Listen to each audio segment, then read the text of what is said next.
Hello दोस्तों, UPSC allrounder में आपका स्वागत है। चलिए आज बात कर लेते हैं रियो सम्मेलन क्या था। तो रियो सम्मेलन जो था वो 1992 में हुआ था।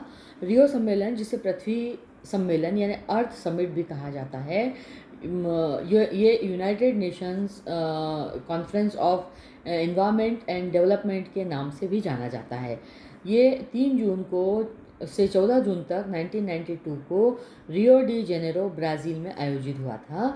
यह 20वीं शताब्दी का सबसे बड़ी अंतर्राष्ट्रीय पर्यावरणीय बैठक थी, जिसमें 178 देशों के प्रतिनिधियों ने इसमें भाग लिया था। इस सम्मेलन का उद्देश्य क्या था? रियो सम्मेलन का मुख्य उद्देश्य था कि पर्यावरण संरक्षण और सतत विकास जो है उसके बीच में संतुलन बनाना, वैश्विक स्तर पर जलवायु परिवर्तन, वनों की कटाई, जैव विविधता को हानि और ग्लोबल वार्मिंग जैसे मुद्दों का समाधान खोजना, पर्यावरणीय नीतियों के विकासशील और विकसित देशों के बीच साझेदारी बनाना। प्रमुख दस्तावेज और परिणाम क्या निकले? तो रियो सम्मेलन में कई ऐतिहासिक दस्तावेज पारित हुए, जिनमें सबसे महत्वपूर्ण थे एजेंडा 21, है ना। तो उसमें क्या था? एजेंडा 21 में क्या था? यह एक वैश्विक कार्य योजना जिसमें सामाजिक, आर्थिक, पर्यावरणीय विकास को एकीकृत करने की योजना या और रूपरेखा बनाई गई थी। दूसरा था जलवायु परिवर्तन का फ्रेमवर्क कन्वेंशन। तो इसमें जो है ये फ्रेमवर्क तैयार किया गया जलवायु परिवर्तन पर।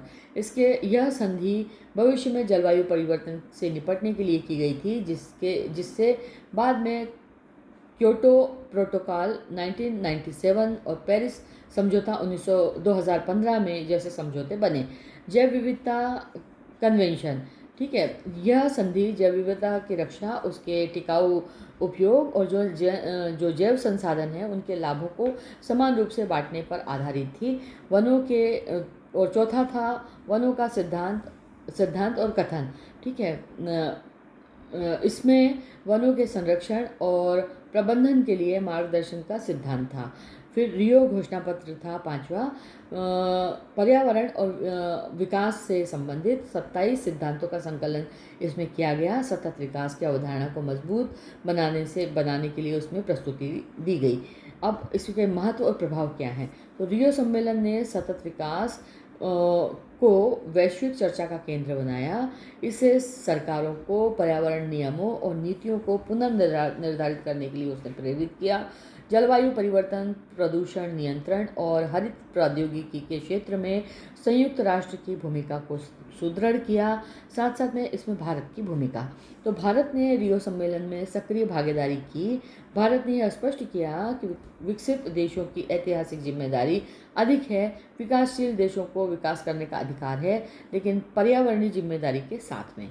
अब इससे निष्कर्ष क्या निकलता है? निष्कर्ष ये निकलता है कि रियो सम्मेलन एक ऐतिहासिक मोड़ पर था, जिसने वैश्विक समुदाय को यह सोचने पर मजबूर किया कि विकास केवल आर्थिक नहीं बल्कि पर्यावरणीय और सामाजिक दृष्टि से भी संतुलित होना चाहिए, है ना। इस सम्मेलन में कई दीर्घकालीन समझौतों और पहलों की जो है नींव रखी गई, जो आज भी पर्यावरणीय नीति में प्रभावशाली भूमिका निभा रहे हैं। तो उम्मीद है आपको रियो जो सम्मेलन था वो कब हुआ था ये आपको मालूम पड़ गया होगा। साथ साथ में रियो सम्मेलन में किन किन निर्णयों पर विचार किया गया और उससे संबंधित क्या योजना जो है वो आगे के लिए पर्यावरण के संदर्भ में तैयार की गई। तो उम्मीद है आपको मेरा ये सेशन अच्छा लगा होगा। अगर ये आपको अच्छा लगा है तो प्लीज़ मेरे चैनल को लाइक कीजिए, शेयर कीजिए और सब्सक्राइब कीजिए।